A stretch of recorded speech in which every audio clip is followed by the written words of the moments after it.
चांदीच्या किमती ह्या मागच्या जवळजवळ 1.5-2 वर्षांपासून सतत वाढत चाललेल्या आहेत. मागच्या 1.5 वर्षांपूर्वी आपल्याला विश्वास बसणार नाही, चांदीच्या किमती या 90,000च्या आसपास होत्या. आता चांदीच्या किमतींनी 3,20,000चा टप्पा पार केलाय.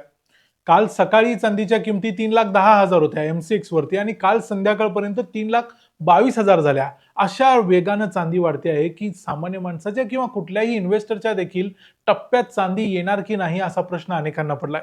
कारण चांदीच्या किमती मागच्या वर्ष दीड वर्षांमध्ये कधीही रिटर्न गेलेल्या नाहीत.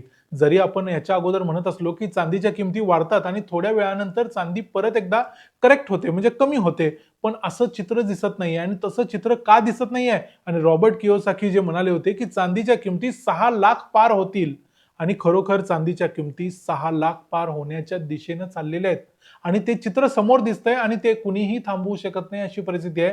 त्याची 3-4 महत्त्वाची कारणं आहेत ती मी तुम्हाला या व्हिडिओमध्ये सांगणार आहे. त्यातलं चौथं कारण हे अत्यंत महत्त्वाचं आहे आणि त्याच्यावरच ठरणार आहे की चांदीमध्ये आपण सर्वांनी काय करायचं आहे आणि त्याच्यावरती काय निर्णय घ्यायचा. मी आहे रणजित यादव आणि तुम्ही पाहताय द मराठी बाणा. फक्त या वर्षात म्हणजे 1 जानेवारी पासून आज 21 जानेवारी पर्यंत चांदीनं जवळजवळ 35% रिटर्न दिलाय. म्हणजे विचार करा चांदीचा वेग काय आहे.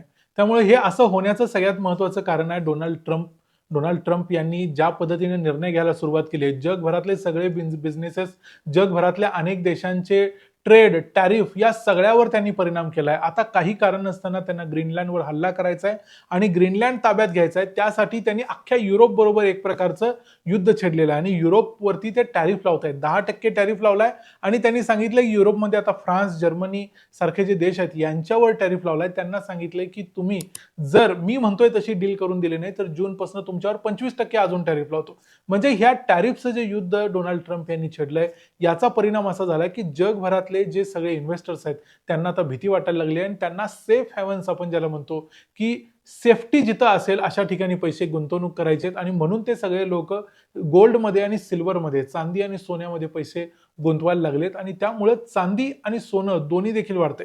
सोन्यानं 1,50,000 टप्पा पार केलाय, चांदीनं 3,22,000 आता टप्पा गाठलाय. त्यामुळे हे सगळ्यात मोठं कारण हेच आहे की जगभरातली जी अस्थिरता आहे तेच महत्त्वाचं कारण आहे. दुसरी गोष्ट म्हणजे डॉलरची घसरलेली व्हॅल्यू. आता तुम्ही म्हणाल की डॉलरची व्हॅल्यू कधी घसरली, रुपयाची रोज घसरली अशा बातम्या आम्ही ऐकतो. पण डॉलरची व्हॅल्यू देखील घसरते आहे आणि ती कशाच्या समोर घसरते आहे तर ती घसरते आहे जगातल्या इतर चलनांच्या समोर. जसं की युरोच्या समोर किंवा इतर येन समोर किंवा इतर आणि चलनं जी आहेत जगभरातली महत्त्वाची त्यांच्या समोर डॉलरची व्हॅल्यू घसरते आणि त्याला देखील डोनाल्ड ट्रम्प यांचं धोरण जबाबदार आहे. आणि डॉलरची व्हॅल्यू जर घसरली तर डॉलरमध्ये पैसे साठवून ठेवण्यापेक्षा चांदीमध्ये, सोन्यामध्ये पैसे साठवून ठेवलेलं कुणालाही परवडतं कारण त्या व्हॅल्यू वर जात आहेत किंवा वाढतायत. त्यामुळे लोक त्या दिशेला जास्त वळत आहेत. तिसरी महत्त्वाची गोष्ट यामध्ये आहे इंडस्ट्रीयल डिमांड. आम्ही मागच्या व्हिडिओमध्ये देखील तुम्हाला सांगितलं होतं की चांदीची जगभरात जी मागणी असते त्यामध्ये चांदी ज्वेलरी म्हणजे दागिन्यांसाठी देखील वापरली जाते. त्याच्यापेक्षा जास्त 50%पेक्षा जास्त चांदीची डिमांड सध्या आहे ती म्हणजे इंडस्ट्रीजसाठी. म्हणजे सोलर पॅनल्समध्ये, इलेक्ट्रिक व्हेकल्समध्ये किंवा आणखी काही इलेक्ट्रॉनिक्स आयटम्समध्ये जसं की डिफेन्स इक्विपमेंट्समध्ये अशा ठिकाणी चांदी वापरली जाते. याचं कारण म्हणजे चांदी चांगला कंडक्टर आहे. म्हणजे त्याच्यामधून इलेक्ट्रिसिटी किंवा उष्णता सहजपणे वाहते. त्यामुळे याचा अनेक ठिकाणी वापर केला जातो आणि चांदीला अजून तरी चांगला पर्याय दुसरा मिळालेला नाही. त्यामुळे इंडस्ट्रीज खूप मोठ्या प्रमाणावरती चांदी भरून भरून ठेवतात. आणि चौथं महत्त्वाचं कारण हे आहे की चांदीचा सप्लाय होत नाहीये. आणि त्यामुळे मी तुम्हाला म्हटलेलं की चौथं कारण सर्वात महत्त्वाचं आहे आणि ते ठरवणार आहे की चांदीची चाल पुढे काय असणार आहे.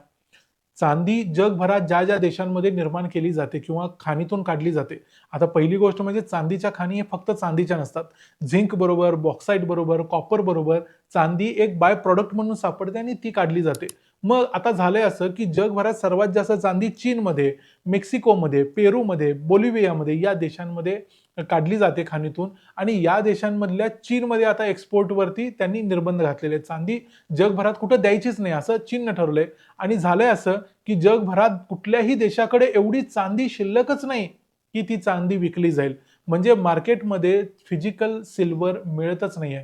इतकं रेअर झालेलं आहे. एक प्रकारे त्याला रेअर अर्थ मिनरल म्हटलं तरी चालेल अशी परिस्थिती आता चांदीमध्ये आलेली आहे. त्यामुळं चांदीचा जर सप्लाय झाला नाही, कितीही डिमांड वाढत गेली तर काय होईल, किमती वाढत वाढत जातील आणि सप्लाय अशाच पद्धतीने कमी कमी होत जाईल. चीन सारखा देश तो सप्लाय मुद्दाम आपल्या हातात ठेवेल आणि लोकांचा खेळ करायचा प्रयत्न करेल. मग चांदीचा सप्लाय सुधारला तर असा प्रश्न तुम्हाला पडेल. म्हणजे चांदी जर जास्त प्रमाणात सप्लाय झाला, काही देशांनी खाणीतून काढली आणि चटकन त्याचा सप्लाय वाढला, तर काय होईल, तर सिल्वरच्या किमती कमी होतील. पण ते होणं देखील सहजपणे शक्य नाही. कारण जगभरातल्या अनेक देशांमध्ये जिथं चांदी सापडते, तिथं अशा पद्धतीचं इन्फ्रास्ट्रक्चर डेव्हलप करायला पाहिजे. ते डेव्हलप झाल्यानंतर मग त्यातून खाणीतून चांदी निघणार, मग त्याचं शुद्धीकरण होणार. या सगळ्या प्रोसेसमध्ये काही वर्ष जातील आणि ती किमान 5 वर्षांपेक्षा जास्त जातील. त्यामुळे असं आत्ताचं चित्र आहे. त्यानुसार बघितलं तर पुढचे 2, 4, 5 वर्ष तरी चांदीच्या किमती थांबण्याची अजिबात शक्यता नाही. त्याचं कारण म्हणजे चांदीचा जो पुरवठा आहे, तो करण्यासाठी जगभरात कुठेही चांदी शिल्लकच नाही.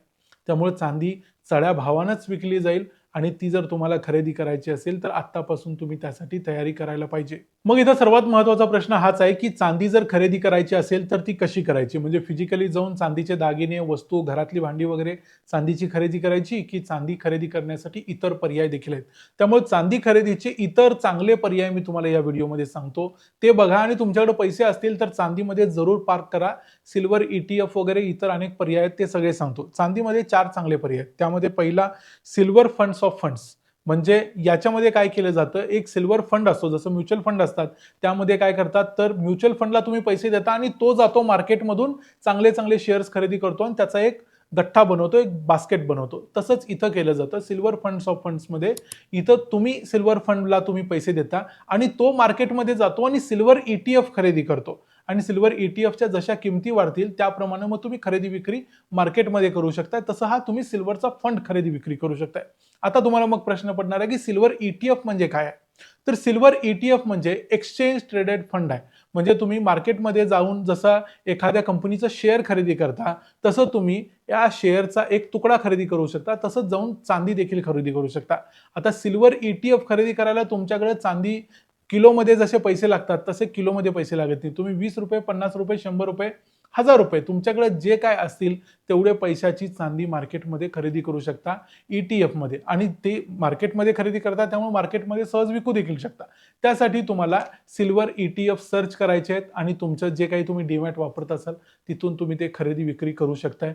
सिल्वर ETF हा चांगला ऑप्शन आहे. त्यामुळे तुम्हाला फिजिकली चांदी खरेदी करून कुठं ठेवायची वगैरे याचा काही विचार करावा लागत नाही. सिंपली तुम्ही खरेदी करता आणि विकून टाकता. यामध्ये तुमच्या डोक्याला कोणतेही झंझट नसते.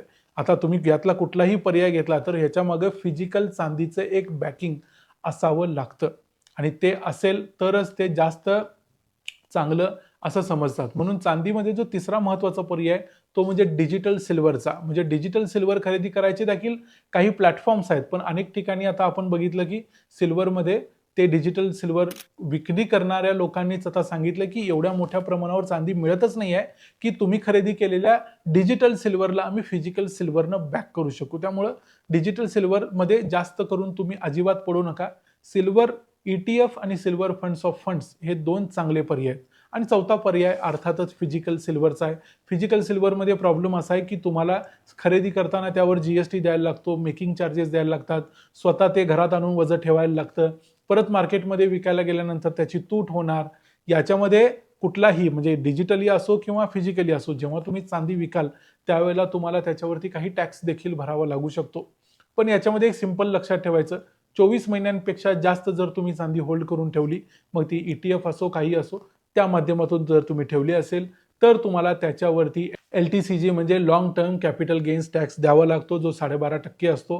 24 महिन्याच्या अगोदर तुम्ही जर विकत असाल तर तुमचा जो काही स्लॅब असेल, तुम्ही 10%, 20%, 30% जो काही स्लॅब असेल त्या स्लॅबप्रमाणे तुम्हाला त्याच्यावरती टॅक्स भरावा लागतो. मग तुम्ही म्हणाल ते का भरावं लागेल? कारण त्याचे पैसे अर्थात तुम्ही विकल्यानंतर तुमच्या अकाउंटमध्ये जमा होणार, त्याचे एंट्री दिसणार, CA तुम्हाला भरायला लावणार, त्याची चिंता नाही. पण याच्या मागचं टॅक्सचं गणित मी तुम्हाला थोडक्यात सांगितलं. पण सिल्वर खरेदी करायचे जे 2-3 मार्ग आहेत ते जरूर आपण वापरावेत, त्याचा वापर करून घ्यावा. अन्यथा सिल्वरच्या ज्या किमती वाढणार आहेत, रॉबर्ट कियोसाकीनी जे सांगितलंय की 6 लाखाचा टप्पा चांदी पार करू शकेल आणि आता मागच्या व्हिडिओपर्यंत आम्ही म्हणत होतो की हे होण्याची शक्यता खूप कमी आहे. कदाचित सिल्वरच्या किमती, चांदीच्या किमती पडतील, पण आता सध्या तरी मार्केटमध्ये चित्र असं आहे की चांदीच्या किमती पडण्याची शक्यता फार कमी आहे. त्या पडल्या तरी काही दिवसांसाठी पडतील, पण पुन्हा त्या वाढतच जातील. कदाचित 2027च्या एंडपर्यंत का होईना रॉबर्ट कियोसाकींचं टार्गेट हिट होऊ शकतं. त्यामुळे तुमच्याकडे जर पैसे असतील तर शेअर्समध्ये, म्युच्युअल फंड्समध्ये, सिल्वरमध्ये, गोल्डमध्ये थोडे थोडे 10-20% 10-20% सगळीकडे टाकून जरूर ठेवा. सिल्वर बद्दलचं तुमचं प्रेडिक्शन काय? सिल्वरमध्ये गुंतवणूक करायची तुमची इच्छा आहे का? तुम्हाला हे पर्याय माहिती होते का की कुठल्या कुठल्या पद्धतीने आपण सिल्वर खरेदी करू शकतो? याबद्दल तुम्ही आम्हाला कमेंट्समध्ये सांगा. व्हिडिओ आवडला असेल तर व्हिडिओला लाईक जरूर करा. तुम्ही लाईक केल्यामुळे हा व्हिडिओ जास्तीत जास्त लोकांच्या पर्यंत पोहोचतो. अल्गोरिदमला कळतं की हा व्हिडिओ चांगला आहे. त्यामुळे व्हिडिओला लाईक करा, चॅनलला सबस्क्राईब करा. पुन्हा भेटू पुढच्या व्हिडिओमध्ये. तोपर्यंत पाहत राहा द मराठी बाणा. जय हिंद, जय महाराष्ट्र.